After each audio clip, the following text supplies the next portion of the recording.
ಓಂ ನಮೋ ವಾಲ್ಮೀಕಿಯೇ. ನಮಸ್ಕಾರ ಬಂಧುಗಳೇ.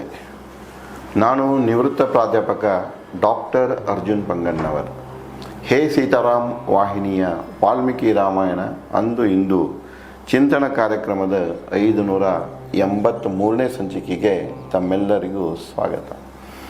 ಹಿಂದಿನ ಸಂಚಿಕೆಯಲ್ಲಿ ಹನುಮಾನನು ಸೀತೆಯ ಮುಂದೆ ನಿಂತು ನಾನು ರಾಮದೂತ ಅಂತ ಹೇಳಿದರೂ ಕೂಡ ಸೀತೆ ಮನಸ್ಸು ಅಸ್ಥಿರಗೊಂಡಿರ್ತದೆ. ಯಾಕಂದ್ರೆ ಅವಳಿಗೆ ರಾವಣನ ಅನುಭವ ಇರ್ತದೆ. ಎಲ್ಲ ಕಡೆಗೆ ರಾವಣ ಕಾಣ್ತಿರ್ತಾನಾಗಿ, ಎಲ್ಲ ರೂಪದಲ್ಲಿ ರಾವಣ ಕಾಣ್ತಿರ್ತಾನೆ. ಅದಕ್ಕೆ ಹನುಮಾನನ ಮೇಲೆಯೂ ಕೂಡ ಅವಳು ಅನುಮಾನವನ್ನು, ಸಂದೇಹವನ್ನು ವ್ಯಕ್ತಪಡಿಸ್ತಾ ತನ್ನ ಗೋಲನ್ನು ಹೇಳ್ಕೊಳ್ತಾಳೆ. ಇಲ್ಲಿ ವಾಲ್ಮೀಕಿಯವರು ಮನುಷ್ಯನ ಮನಸ್ಸಿನ ಸ್ಥಿತಿ ಕುರಿತು ಸೀತೆಯ ಮೂಲಕ ಹೇಳ್ತಾ ಹೋಗ್ತಾರೆ. ಅದನ್ನೇ ಮುಂದುವರಿಸಿ, ಕಂಡರೂ ದುಸ್ವಪ್ನದಲ್ಲಿ ರಾಮ ಲಕ್ಷ್ಮಣ ವಿಚಲಿತವಾಗದು ಎನ್ನಮನ.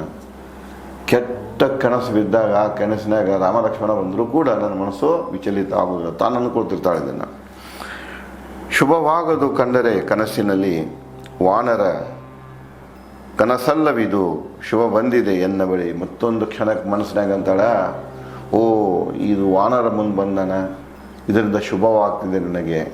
ಕನಸಿನಾಗ ಇಲ್ಲಿ ಬೇಕಾದ್ರೆ ಮುಂದೆ ಪ್ರತ್ಯಕ್ಷವಾಗಿ ಕಾಣದೆ ವಾನರ ಬಂದಂದ್ರೆ ಅದರಿಂದ ಮನುಷ್ಯನಿಗೆ ಏನಾಗ್ತಿದೆ ಅಂದರೆ ಅವನಿಗೆ ಒಂದು ಪ್ರಕಾರ ಶುಭ ಆಗ್ತಿದೆ. ಇವತ್ತರ ಕೆಲವೊಂದು ಮಂದಿ ನೋಡಿ ಕನಸಿನಾಗ ಮಂಗ್ಯ ಬಂದಿತ್ತಂದ್ರೆ ಕೆಲವೊಂದು ಶಕುನಗಳನ್ನು ಪಾಲಿಸ್ತಿರ್ತಾರೆ, ಅದನ್ನು ನಡ್ಕೊಳ್ತಿರ್ತಾರೆ ಅವರು. ಮುಂದೆ ವಿಚಲಿತವಾಗಿದೆಯೇ ಮನ. ಮುಂದೊಂದು ಸಲ ಅಂತಾಳ, ಒಂದು ಸಲ ನಾನು ಹಿಂಗೆ ಹೊಗಳ್ತೇನೆ, ಒಂದು ಸಲ ರಾವಣನ ಅಂಜಿಕೆ ಬರ್ತದೆ, ನನ್ನ ಮನಸ್ಸು ಏನಾದರೂ ವಿಚಲಿತವಾಗಿದೆ, ಅಸ್ಥಿರವಾಗಿದೆ ಅಂತ ಮನಸ್ಸಿನಲ್ಲಿ ಪ್ರಶ್ನೆ ಮಾಡಿಕೊಳ್ತಾಳೆ. ಉನ್ಮಾದ ವಿಕಾರವೇ, ಮನಸ್ಸಿನಲ್ಲಿ ಉನ್ಮಾದ ಆಗಿದೆ, ವಿಕಾರವಾಗಿದೆ ನನ್ನ ಮನಸ್ಸು. ಅಸೀಮಿತ ಮನಸ್ಸು ಮರಚಿಕೆ. ಇಲ್ಲಿ ನೋಡಿ ವಾಲ್ಮೀಕಿಯವರು ಸ್ಟೇಟ್ಮೆಂಟ್ ಕೊಡ್ತಾರೆ, ಅಸೀಮಿತ ಮನಸ್ಸು ಮರಚಿಕೆ. ಮನಸ್ಸಿನ ಮ್ಯಾಗೆ ಯಾವುದೇ ನಿಯಂತ್ರಣ ಇರುವುದಿಲ್ಲ. ನಿಯಂತ್ರಣವಿಲ್ಲದ ಮನಸ್ಸು ಯಾವುದಪ್ಪ ಅಂದ್ರೆ ಲಗಾಮಿಲ್ಲದ ಕುದುರೆ ಇದ್ದಂಗೆ ಹಂಗೆ ಹೋಗ್ತಿರ್ತದೆ. ಅದು ಮರ್ಜಿಕೆ ಅಂತಾಳೆ. ಬೆನ್ನತ್ತಿ ಹೋದಂಗೆ ಹೇಳೋದು ಸಿಗೋದಿಲ್ಲ, ಹಂಗೆ ಓಡ್ತಿರ್ತೈತಿ. ಆ ರೀತಿ ಅಂತ ಕೇಳ. ಮನಸ್ಸಿನ ವಿಕಾರವೂ ಅಲ್ಲ. ಮತ್ತೊಂದು ಕ್ಷಣಕ್ಕೆ ಅಂತಾಳೆ, ಇದೇ ನನ್ನ ಮನಸ್ಸಿನ ವಿಕಾರ ಅಲ್ಲ, ನನ್ನ ಹುಚ್ಚತನವೂ ಅಲ್ಲ, ಮನಸ್ಸಿನ ಹುಚ್ಚತನವೂ ಅಲ್ಲ. ಯಾಕಂದರೆ ನನಗೆ ಗೊತ್ತು ಎನ್ನ ಮತ್ತು ವಾನರ ಬಗ್ಗೆ. ನನಗೆ ಗೊತ್ತಿದೆ, ನಾನು ಸೀತಾ, ವಾನರ ಬಗ್ಗೆ ನನಗೆ ಗೊತ್ತಿದೆ. ಅದಕ್ಕೆ ಇವ ರಾವಣ ಆಗಲಿಕ್ಕಿಲ್ಲ ಅಂತ ಒಂದು ಕ್ಷಣ ಅಂದ್ಕೊಳ್ತಾಳೆ. ಬಹುರೀತಿ ಬಲ ಅಬಲಗಳ ಇಚ್ಛಾರೂಪಿ ರಾವಣನೇ ಈ ವಾನರ ಎಂದಳು ಸೀತೆ. ಮತ್ತು ಮರುಕ್ಷಣ ಹೇಳ್ತಾಳೆ, ಬಹುರೀತಿ ಬಲ ಅಬಲ, ಶಕ್ತಿಶಾಲಿಯಾಗಿ ಬರ್ತಾನೆ ಮತ್ತು ದುರ್ಬಲನಾಗಿ ಬರ್ತಾನೆ. ತನ್ನ ಕಂಡಂಥ ರೂಪವನ್ನು ಧರಿಸಿಕೊಂಡು ರಾವಣ ಬರ್ತಾನೆ. ಇವು ವಾನರಲ್ಲ, ಇವು ರಾವಣ ಆಗಿರ್ಬೇಕಂತ ಮತ್ತೊಂದು ಕ್ಷಣಕ್ಕೆ ಸಂದೇಹ ಪಡ್ತಾನೆ. ಕಂಡು ಸೀತೆಯ ಮಾನಸಿಕ ಅಸ್ಥಿರತೆ. ಹನುಮಾನ ಇದನ್ನೆಲ್ಲ ನೋಡ್ತಿರ್ತಾನೆ. ಆಕೆ ಮಾನಸಿಕ ಸ್ಥಿರತೆಯನ್ನು ಕರ್ಣಹಿತ ಶಬ್ದಗಳನ್ನು ನುಡಿದ ಹನುಮ ಸೀತೆಯ ಕಿವಿಗಳಿಗೆ ಹಿತ ನೀಡುವಂತಹ ಅಂದ್ರೆ ನಂಬಿಕೆ ಬರುವಂತಹ ನುಡಿಗಳನ್ನು ಸೀತೆಗೆ ಹನುಮಾನ ಹೇಳ್ತಾನೆ. ರಾಮನು ಸೂರ್ಯ ತೇಜಿ ಚಂದ್ರ ಉಲ್ಲಾಸ. ರಾಮನಲ್ಲಿ ಸೂರ್ಯನಂಥ ತೇಜ ಇದೆ, ಚಂದ್ರನಂತೆ ಉಲ್ಲಾಸ ಇದೆ. ಸಂಪನ್ನ, ಎಲ್ಲ ವಿದ್ಯೆಗಳನ್ನು ಹೊಂದಿದಂಥ ಸಂಪನ್ನ, ಶೂರ, ಸತ್ಯವಾದಿ, ಸುದ್ರೂಪಿ, ಸುದೈವಿ ರಾಮ ಅಂತ ಹೇಳಿ ರಾಮನ ಬಗ್ಗೆ ಗುಣಗಾನ ಮಾಡಲಿಕ್ಕೆ ಶುರು ಮಾಡ್ತಾನೆ. ರಾಮನು ಸಮಯೋಚಿತ ಕೋಪಿಷ್ಟ. ಯಾವಾಗೂ ಯಾರ ಮ್ಯಾಗೂ ಕೋಪ ಮಾಡಿದವಲ್ಲ, ಸಂದರ್ಭ ಬಂದಾಗ, ಸಮಯ ಬಂದಾಗ ಕೋಪ ಮಾಡುವಂಥ ವ್ಯಕ್ತಿ. ಶ್ರೇಷ್ಠ ಮಹಾರಥಿ, ಮಹಾರಥಿಗಳಲ್ಲಿನೇ ಶ್ರೇಷ್ಠ ಮಹಾರಥಿ ರಾಮ. ಸಕಲರಿಗೂ ನೆರಳು ನೀಡುವ ಮಹಾತ್ಮ. ಅಷ್ಟೇ ಅಲ್ಲ, ಆಶ್ರಯ ಕೋರಿ ಬಂದವರಿಗೆಲ್ಲನೂ, ರಕ್ಷಣೆ ಕೋರಿ ಬಂದವರಿಗೆಲ್ಲರಿಗೂ ಆಶ್ರಯ ನೀಡುವಂಥದ್ದು, ರಕ್ಷಣೆ ನೀಡುವಂಥ ಮನುಷ್ಯನ ಮಹಾನ್ ವ್ಯಕ್ತಿ ಮಹಾತ್ಮ ಅಂತ ಹೇಳ್ತಾರೆ. ಭ್ರಮೆ ಜಿಂಕೆ ತೋರಿ ನಿನ್ನ ಅಪಹರಿಸಿದ ರಾಮನ ದುಷ್ಕೃತ್ಯಕ್ಕೆ ರಾಮನಿಂದ ಪಡೆಯುವ ಶಿಕ್ಷೆ. ಅಲ್ಲಿ ಹೇಳ್ತಾನೆ, ನೋಡು, ಒಂದು ಭ್ರಮೆಯ ಮಾಯದ ಜಿಂಕೆಯನ್ನು ಮಾಡಿ ಅದನ್ನು ಬೆನ್ನು ಹಟ್ಟುವಂಗೆ ಮಾಡಿ ನೀನು ಮತ್ತು ಲಕ್ಷ್ಮಣ ಇಲ್ಲದ ಕಾಲದಕ್ಕೆ ನಿನ್ನ ಅಪಹರಿಸಿಕೊಂಡು ಬಂದಂಥ ರಾಮ ಮಾಡಿದ್ದು ಇದು ದುಷ್ಕೃತ್ಯ. ಈ ದುಷ್ಕೃತ್ಯಕ್ಕೆ ಅವನಿಗೆ ಶಿಕ್ಷೆಯಾಗಲೇಬೇಕು. ಕೋಪ ಸಿಡಿಸುವ ಹೊಳಪಿನ ಬಾಣಗಳ ರಾಮನ ಸಂದೇಶ ನೀಡಲು ನಿನಗೆ ಬಂದಿರುವೆ ನಾನು. ಏನು ಹೇಳಕ್ಕೆ ಬಂದನಂದ್ರೆ, ರಾಮನಲ್ಲೇ ರಾವಣನ ವಿರುದ್ಧ ಕೋಪ ಇದೆ, ಕೋಪದ ಕಿಡಿಗಳು ಹೊರಿತಾ ಇದೆ. ಅವು ಯಾವ ರೂಪದಾಗ ಬರ್ತಾವ ಅಂದ್ರೆ ಅವನು ಬಾಣ ರೂಪದಾಗ ಬರ್ತಾವ. ರಾಮನ ಕೋಪದ ಕಿಡಿಗಳು ಬಾಣ ರೂಪ ತೊಟ್ಟು ಅವನ್ನ ಸಂಹಾರ ಮಾಡಲಿಕ್ಕೆ ಬರ್ತಾವ ಹಿಂದನಾಡಿ. ಆ ಒಂದು ಸುದ್ದಿಯನ್ನು ನಿನಗೆ ತಿಳಿಸ್ಲಿಕ್ಕೆ ನಾನು ಬಂದಿರುವೆ. ನೊಂದಿರುವನು ರಾಮ ನಿನ್ನ ವಿರಹದಲ್ಲಿ, ಕೇಳು ನಿನ್ನ ಕುಶಲತೆ ಎನ್ನ ಕಳಿಸುವನು. ರಾಮ ನಿತ್ಯ ನಿನ್ನ ವಿರಹ ದುಃಖದಾಗಿರ್ತಾನೆ. ಅದಕ್ಕೆ ರಾಮ ಫಸ್ಟ್ ಹೇಳಿದ್ದೆ ಏನಪ್ಪ ಅಂದ್ರೆ ನಿನ್ನ ಕುಶಲತೆ ಬಗ್ಗೆ ಕೇಳಿದನ ರಾಮ. ಅದಕ್ಕೆ ನಾನು ಇಲ್ಲಿ ನೀನು ಕೇಳ್ತಾ ಇದ್ದೇನೆ. ಓ ಸೀತೆ, ನೀನು ಸುದೈವಿ, ಬದುಕಿರುವಿ ರಾಕ್ಷಸರ ಮಧ್ಯೆ. ಇಲ್ಲಿ ತನಕ ನೀ ಬದುಕೊಂಡು ಅದೆಯಲ್ಲ, ನೀನು ಸುದೈವಿ. ಓ ಸೀತಾ, ಕೆಲವೇ ದಿನಗಳಲ್ಲಿ ನೀ ಕಾಣುವೆ ರಾಮ ಲಕ್ಷ್ಮಣ ಮತ್ತು ಸುಗ್ರೀವ ವಾನರ ಸೈನ್ಯ ಮಧ್ಯೆ. ಕೆಲವೇ ದಿನಗಳಲ್ಲಿ ತಡಿ, ರಾಮ ಲಕ್ಷ್ಮಣ ಸುಗ್ರೀವ ವಾನರ ಸೈನ್ಯ ಲಂಕೆಗೆ ಮುತ್ತಿಗೆ ಹಾಕ್ತಿದೆ. ಅವರ ಮಧ್ಯದಲ್ಲಿ ನೀನು ಇರ್ತೀಯಾ, ಸ್ವಲ್ಪ ದಿನ ತಡಿ ಅಂತ ಹೇಳ್ತಾನೆ. ಸುಗ್ರೀವನ ದಂಡನಾಯಕ ಹನುಮ. ನಾಯನದನು ಸುಗ್ರೀವನ ದಂಡನಾಯಕ, ನಾನೇ ಸೇನಾಧಿಪತಿ ಸುಗ್ರೀವಂದು. ನಾ ಸಮುದ್ರ ಹಾರಿ ಲಂಕೆಗೆ ಬಂದಿರುವೆನ. ಇವತ್ತೇನು ಮಾಡ್ಯಾನ, ನೀನು ಹುಡುಕೊಂಡು ಸಮುದ್ರ ಹಾರಿ ಇಲ್ಲಿ ಲಂಕೆಗೆ ಬಂದೇನೆ. ನಂಬಿ ಅನ್ನ ಬಲ, ಈ ನನ್ನ ಏನು ಬಲ ಇದೆ, ಸಾಮರ್ಥ್ಯ ಇದೆ, ಈ ಸಾಮರ್ಥ್ಯವನ್ನು ನಂಬು. ರಾವಣನ ತುಳಿದು ನೋಡಲು ನಿನ್ನ ಬಂದಿರುವೆ ನಾನು. ಇಷ್ಟೇ ಅಲ್ಲ, ರಾವಣನ ತುಳಿದು ನಿನ್ನ ನೋಡಕ್ಕೆ ಬಂದ ನಾನು. ಅಷ್ಟು ಸಾಹಸ ಮಾಡಿಕೊಂಡು ಬಂದೆ ನಾನು, ನಂಬು ನನ್ನ ಅಂತ ಹೇಳ್ತಾನೆ.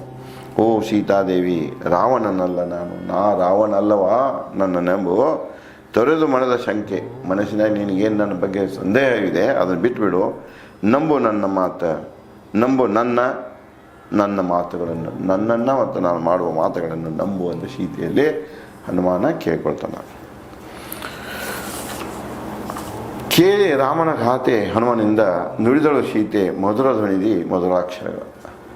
ಉತ್ತಮ ಅಕ್ಷರಗಳನ್ನೇ ಬಳಸಿ, ಸುಮಧುರ ಅಕ್ಷರಗಳನ್ನು ಬಳಸಿ, ಸುಮಧುರ ಅಕ್ಷರ ಧ್ವನಿಯಲ್ಲಿ ಸೀತೆ ಇವನಿಗೆ ಹನುಮಾನನಿಗೆ ಹೇಳ್ತಾಳೆ. ನೀ ರಾಮನ ಸಂಪರ್ಕಿಸಿದ್ದಲ್ಲಿ ಪ್ರಶ್ನೆ ಕೇಳ್ತಾಳೆ. ಹಾಗಾದ್ರೆ ಮೊದಲೇ ಭೇಟಿ ನಿನಗೆ ರಾಮ ಎಲ್ಲಿ ಆದ, ನೀನು ರಾಮ ಕೂಡಿದ್ದ ಎಲ್ಲಿ ಮೊದಲಿತ್ತು ಅಂತ ಕೇಳ್ತಾಳೆ. ಲಕ್ಷ್ಮಣ ಹೇಗೆ ಗೊತ್ತು, ರಾಮ ನಿನಗೆ ಎಲ್ಲಿ ಸಿಕ್ಕ, ರಾಮನ ಜೊತೆ ನಿಂದ ಗೆಳತನ ಯಾವಾಗಾಯಿತು, ಲಕ್ಷ್ಮಣ ನಿನಗೆ ಗೊತ್ತಾ, ಮಾನವರ ಸಂಘ ಹೇಗಾಯಿತು, ನೀ ನೋಡ್ರೆ ವಾನರ ಅವ್ರು ನೋಡ್ರೆ ಮಾನವರ, ಇಬ್ಬರು ನಡುವೆ ಈ ಸಂಘ ಹೆಂಗಾಯ್ತು, ಇದು ಗೆಳತನ ಹೆಂಗಾಯಿತು ಅಂತ ಈ 3 ಪ್ರಶ್ನೆಗಳನ್ನು ಸೀತೆ ಕೇಳ್ತಾಳೆ. ಮುಂದುವರೆದು, ಓ ಹನುಮ, ರಾಮ ಲಕ್ಷ್ಮಣರ ಸ್ವಭಾವಗಳೇನು, ಹಂಗಾರೆ ನೀನು ರಾಮ ಲಕ್ಷ್ಮಣರು ಹೇಳ್ತಿದ್ದೀಯಾ, ಅವ್ರ ಸ್ವಭಾವಗಳೇನು ಹೇಳು ಅಂದರೆ ಅದು ಕ್ರಾಸ್ ಎಕ್ಸಾಮ್. ಅದು ಪುನಃ ದುಃಖ ನನಗೆ ಆವರಿಸದಂತೆ ಕತೆ ಹೇಳು. ನನಗೆ ಇಷ್ಟು ಮನವರಿಕೆ ಮಾಡಿಕೊಡಲ್ಲ, ನಾನು ನಿನ್ನ ಮಾತುಗಳನ್ನು ನಂಬಬೇಕೋ ಮತ್ತು ನನ್ನ ಇಲ್ಲಿದ್ದಂಥ ದುಃಖ ಹೋಗಿಬಿಟ್ಟಿರಬೇಕು, ಪುನಃ ದುಃಖ ನನ್ನ ಬಳಿ ಬರಬಾರ್ದು, ಆ ರೀತಿಯಾಗಿ ನನಗೆ ಮನವರಿಕೆ ಮಾಡು ಅಂಥೇಳಿ ಸೀತೆ ಹನುಮನಲ್ಲಿ ಕೆಲವು ಪ್ರಶ್ನೆಗಳನ್ನು ಮಾಡ್ತಾಳೆ. ಕೇಳಿ ಸೀತೆಯ ಪ್ರಶ್ನೆಗಳನ್ನು ಹನುಮಾನ ರಾಮ ಮತ್ತು ಲಕ್ಷ್ಮಣ ಸ್ವಭಾವಗಳ ಬಗ್ಗೆ ನುಡಿದ. ಹೌದಾ, ಹಾಗಾದ್ರೆ ಹೇಳ್ತೇನೆ ನಾನು, ಎಲ್ಲಿ ಭೇಟಿ ಆದ್ನಿ, ಅವ್ರ ಸ್ವಭಾವ ಏನೈತಿ, ನಿನ್ನ ಮೇಲೆ ಏನೇನು ಸಂದೇಹ ಅದ, ನೀನೇನು ನನ್ನ ಕ್ರಾಸ್ ಎಕ್ಸಾಮ್ ಮಾಡ್ತಾ ಇದ್ದೀಯಲ್ಲ, ಆ ಎಲ್ಲ ಪ್ರಶ್ನೆಗಳಿಗೆ ಉತ್ತರ ಕೊಡ್ತೀನಿ ಅಂತ ಹೇಳಿ ಹನುಮ ಸೀತೆಗೆ ಹೇಳಲಿಕ್ಕೆ ಶುರು ಮಾಡ್ತಾನೆ. ಓ ವಿಶಾಲಾಕ್ಷಿ, ಕಣ್ಣುಗಳು ದೊಡ್ಡ ಇರ್ತಾವಳು, ವಿಶಾಲಾಕ್ಷಿ, ನನ್ನಿಂದ ಕೇಳು ಬಯಸಿದ ನೀ ಕೇಳು, ನಾ ಹೇಳುವೆ ರಾಮ ಲಕ್ಷ್ಮಣರ ಸ್ವಭಾವ. ನೀ ಏನು ಮಾಡಿದೆಯಾ, ನನ್ನಿಂದ ರಾಮ ಲಕ್ಷ್ಮಣ ಸ್ವಭಾವ ತಿಳ್ಕೊಳ್ಳಿಕ್ಕೆ ಪ್ರಶ್ನೆಗಳನ್ನು ಕೇಳಿದೀಯಾ, ನಿನ್ನ ಪ್ರಶ್ನೆಗಳಂತೆ ನಾನು ರಾಮ ಲಕ್ಷ್ಮಣ ಸ್ವಭಾವವನ್ನು ಹೇಳ್ತೇನೆ ಕೇಳಂಥೇಳಿ ರಾಮ ಲಕ್ಷ್ಮಣ ಸ್ವಭಾವದ ಬಗ್ಗೆ ವಾಲ್ಮೀಕಿಯವರು ಹನುಮಾನನ ಮೂಲಕ ಹೀಗೆ ಮುಂದುವರಿಸ್ತಾರೆ. ಜನ್ಮದಿ ರೂಪ ಸಂಪನ್ನ ಕಮಲ ಎಸಳಗನ್ನು ಸರ್ವಸತ್ವ ಮನ್ಮೋಹಕ ರಾಮ, ಓ ಜನಕಪುತ್ರಿ, ಓ ಜನಕಪುತ್ರಿ ಸೀತೆ, ಜನ್ಮದಿಂದನೂ ರಾಮ ರೂಪ ಸಂಪನ್ನ. ಹಾಗಾದ್ರೆ ರೂಪದಾಗ ಅವನ ಹೋಲುವವರು ಯಾರೂ ಇಲ್ಲ, ರೂಪ ಸಂಪನ್ನ ಇದ್ದಾನ, ರೂಪಿನ ಶ್ರೀಮಂತಿಕೆ ಅವನಲ್ಲಿದೆ. ಕಮಲದ ಎಸೆ ಇದ್ದಂಗೆ ಕಣ್ಣುಗಳಿವೆ ಅವನು. ಸರ್ವಸತ್ವ, ಎಲ್ಲ ಸತ್ವಗಳು ಅವನಲ್ಲಿವೆ. ಮನ್ಮೋಹಕ ಇದ್ದಾನೆ, ಯಾರು ನೋಡಿದ್ರು ಅವನ ಮನಸ್ಸು ಅವ್ರದ್ದು ಆ ಕಡೆಗೆ ಆಕರ್ಷಣೆ ಆಗ್ತಿದೆ ಅಂಥ ರಾಮ ಅಂತ ಹೇಳ್ತಾನೆ.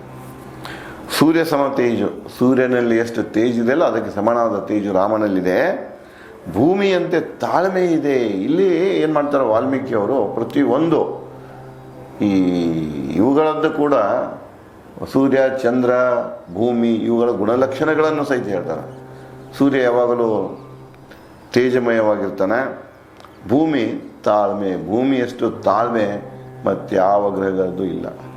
ಅದಕ್ಕೆ ಹೆಣ್ಣನ್ನು ಕೂಡ ಭೂಮಿಗೆ ಹೋಲಿಸ್ತಾರೆ. ಭೂಮಿಯಂತೆ ತಾಳ್ಮೆ, ಅವನಲ್ಲಿ ತಾಳ್ಮೆ ಇದೆ. ಬೃಹಸ್ಪತಿಯಂತೆ ಜಾನ, ಆಗಿನ ಒಂದು ಕಾಲಘಟ್ಟದಲ್ಲಿ ಬೃಹಸ್ಪತಿ ಶ್ರೇಷ್ಠ ಮುನಿಗಿದ್ದ. ಬೃಹಸ್ಪತಿ ಅರ್ಥಶಾಸ್ತ್ರ, ಕೌಟಿಲ್ಯ ಸಹಿತ ಹೇಳ್ತಾನೆ ತನ್ನ ಅರ್ಥಶಾಸ್ತ್ರದಲ್ಲಿ, ನಾನು ಅರ್ಥಶಾಸ್ತ್ರ ಕಲಿತದ್ದು ಮಹರ್ಷಿ ವಾಲ್ಮೀಕಿ ಮತ್ತು ಬೃಹಸ್ಪತಿಯಿಂದ ಅಂತ ಹೇಳ್ತಾನೆ.